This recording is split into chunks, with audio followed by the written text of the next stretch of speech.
When I was born deaf, my mother cried. She really did not see a future. The doctor said he would never amount to anything, his mental capacity would be little to none, and you should probably give him up and think about adoption. I really didn't even know that something was going on, that there was something wrong in my mind. I didn't know the word transsexual, the word transgender hadn't even been invented yet. He has a mentor that helps him. No biting, Chris. Chris probably had one of the worst diagnoses ever. Self-injurious, swollen intestines, poisons in his system, mental retardation, severe autism. And I was pretty much told to put him in an institution. When I was born, my mom refused to see me for 3 days. She was scared. Before I transitioned, I just wasn't all there. I couldn't quite share my feelings. I couldn't quite be a full member of the family. You sort of get what you get, and you go from there. And, you know, it's your choice. You want to make the best of it, you make the best of it. You want to make the worst of it, throw yourself a pity party. I set out to write a book which was about how people found meaning in difficulty. It's hard for the kids to accept themselves. It's hard for their families to accept them. It's hard for the larger society to accept the kids and their parents. All of it is a struggle.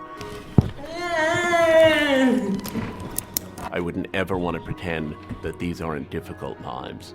They are very difficult lives. They're full of pain and complexity. We have joints and bones that are twisted and distorted. So our life is marred with a lot of surgeries. Myself, I've had 30.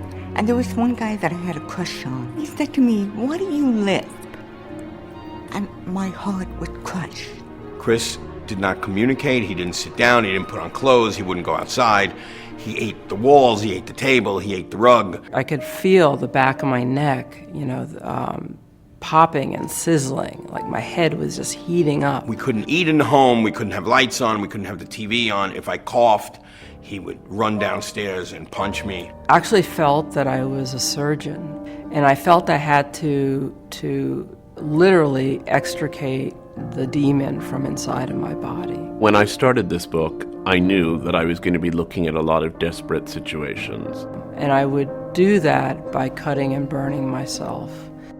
What I didn't know was how much joy I was going to find. When I was born, my dad said, "He looks cute. He's just got a big head and little arms."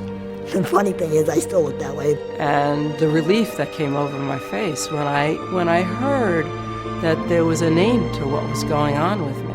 I used what God gave me. Didn't give me, legs to run. He didn't give me arms to play football with. He gave me a brain, and he gave me a heart, and I try to use both of those things to the fullest. The thing I've learned most over the years is to be a parent first. I thought to myself, if he's happy, if he stops hurting himself, if I could hug him, that would be the greatest gift in life. It's kind of pretty sure that I'm going to have obstacles, but I would have had them anyway. I know my dad was very, very proud of me because I went on a journey that he never dreamed possible.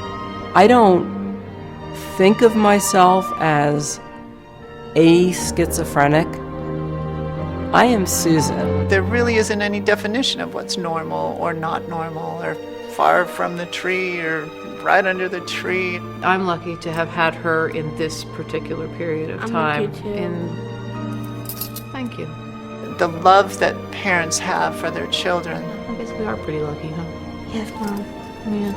can see them through an enormous amount.